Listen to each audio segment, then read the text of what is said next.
Hello friends, in this video let's quickly talk about how to add multiple schedules to a single job.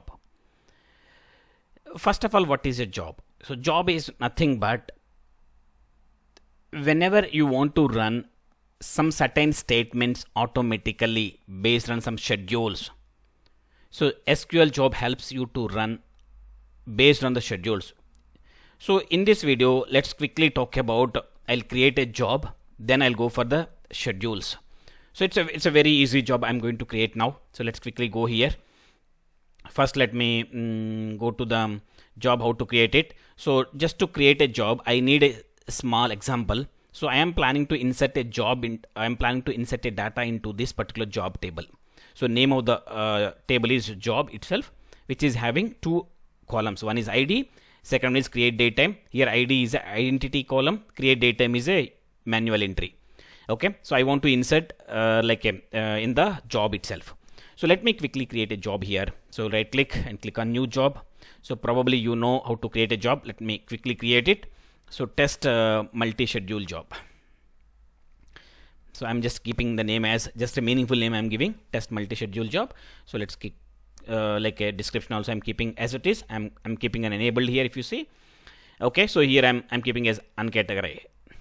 So that's okay, that's not a problem. Owner is a default owner I'm going with here. So but in the real time you need to change the owner also. It depends on your requirement. Let's go to the steps here. So let's click on new step here. So here I want to run a SQL statement. So that is the reason why I'm going with a SQL script itself. So since you know there are multiple things can be automated with a SQL agent. So this job I'm creating in a SQL Server 2016. The process is same even the version is 2008 or 2012 or 2014 or 2019. Okay, so since I'm planning to use a SQL Server script itself, I'm going with this. Otherwise, if you want to test the same example or you want to apply the same logic for different kind of types, you can do that. There is no harm in that. Okay, so run as, since I'm making as a T-SQL, so run as by default it will be disabled. If I select some integration services package, then it will be if you have any of the accounts which are enabled, then it will come here. Otherwise you need to enable one. Okay, so let's quickly go back to the default one, TSQL.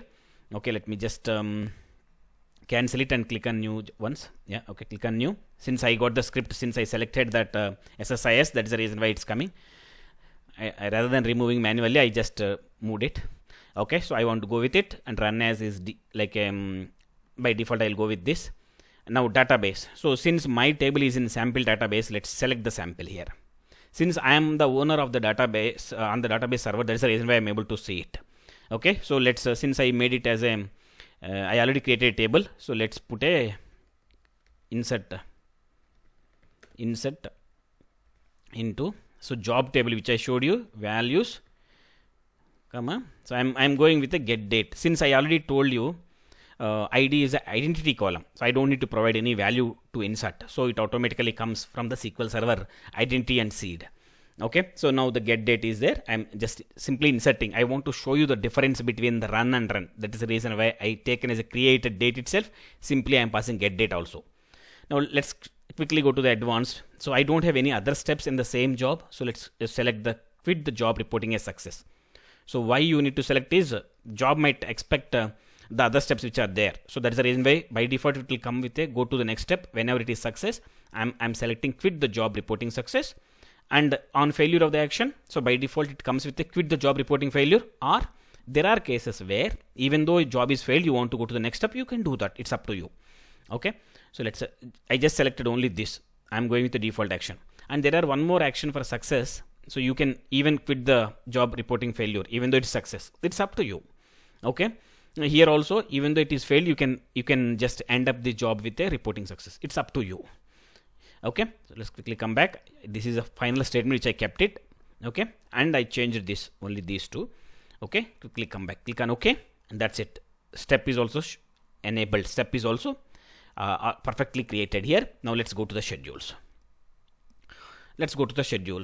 So here in the schedules, you need to add a schedule at what time you want to run. So if you see my time is at 6:30 p.m. now. So let's quickly add a schedule one by one. So I'm just making as a schedule one something. I need to give some name, meaningful name. So I want to go with a weekly and occur one set. So as my time is 6:30 now, I'll make it as 6:35. So 06, sorry, 6, sorry, not 9, 6. Okay, here 35 p.m. Currently it's p.m. Okay, and I want to occur it only once, 6:35 p.m. and the date is this.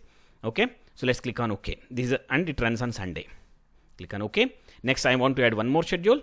So that occurs only once. Okay, so this is the second schedule I am adding. So I want to run daily. Assume it daily. At what time you want to run? So that is 6:35. I want to run 6:37 this. 37 p.m. I want to run daily. Okay, so daily runs at this. Okay, daily it runs today, tomorrow at the same time. Click on OK. You can read the statement. Occurs every day at 6:37 p.m. Schedule will be started. Will be used starting this date. Click on OK. So let's quickly again. I want to add one more schedule. Again 3. So 6:37 I added. Let me add so once only. Let me add weekly ones and Sunday at 6. Like a 37, right? 39. Let's add 39. Okay, make it as PM. Okay, it only once now. Let's click on OK. Okay, so if you really see this, if you really see this, I added 3 schedules for the same job. So one runs only. If you see the first schedule 6:35 runs, occurs every week Sunday at, and schedule will be started using. Occurs every day at 6:37, schedule will be started using today. Occurs every week on Sunday at 6:39, schedule will be started using this. 3 schedules I added. Okay, so 2 are the weekly ones, 1 is everyday ones. Okay, once you are okay, let's click on OK. Now, so once you created it, once you added multiple schedules, let's go to job activity monitor and see next run of the job. See, I just created this one. The next first run will be started using 6:35 p.m. So you need to wait for that particular time to see if the job is running or not. So once all success, you can right click and see the view history.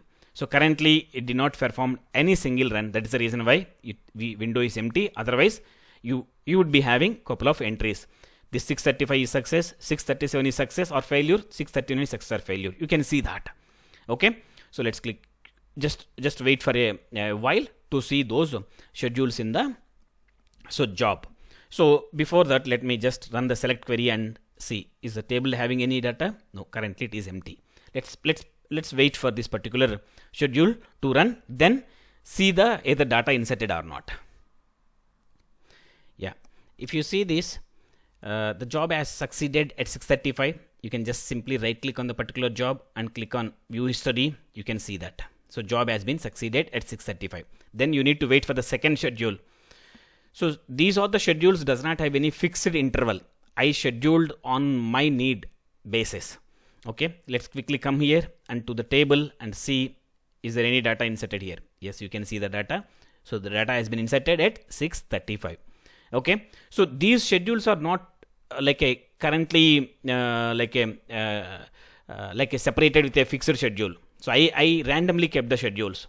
Okay, ideally, if you see in the real time, you might be keeping daily run at 4 o'clock or 5 o'clock or every 10 minutes or every 20 minutes. But if you see the schedules currently, which I have now, so there is no fixed duration gap.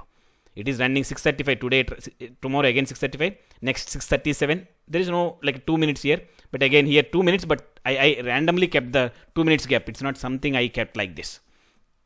Okay. So now let's wait for 6:37 and see how the data is coming or not. Either the second schedule is picking up or not. You do not need to wait again. Still you can see here the next run will be 6:37. The first run is at 6:35. This is the last run which already completed. Or you can see the status either success or failure here. Okay, currently the status is running or ideal, and it's enabled or not. Yes, you can see. And the next schedule at 6:37. So before that, let's quickly go here and see either data inserted or not for the first run. Yes, it is inserted. Now let's wait for the second run and see either it is running for 6:37 or not. Let's quickly refresh and see. Still 6:37 waiting. Yeah, my time also now 6:37. Let's quickly. Yeah, now if you see this, the last run has been changed to 6:37 and the next run is at 6:39. Let's quickly come here, either data inserted or not. I want to see it. So now you can see the difference here. Now the first entry is created at 6:35, second entry is created at 6:37, 18:37. It means that the job is running based on the schedules. So you do not need to define a fixed interval between the runs. You can define the custom runs in the schedules. So in the next video, I'll talk about how to add a dynamic schedules. So I do not know while creating the job what time I want to run this job. I do not know. So based on some action, I want to create a schedule for this. Let us say I completed some actions today. So tomorrow job has to fired. Maybe tomorrow 5 o'clock or 6 o'clock, even I do not know at the time of creation. So I will be doing that based on some actions. I'll be doing in the next video. So now the next run of this particular job is 6:39. Let's quickly run it. Let's wait for a moment. Let us see. Time is still 6:38 only. So now, yeah, let's wait more couple of seconds. So you can refresh it and you can just see the latest still 6:39. Nothing to worry. Hope. Please wait for a moment again.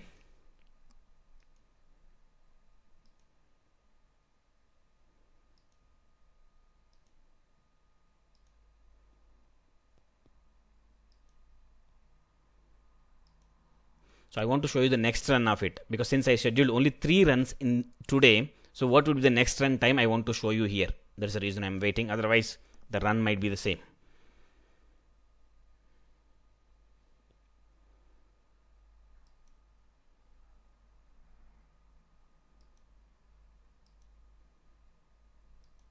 Yes, so the next run would be 6:37 tomorrow.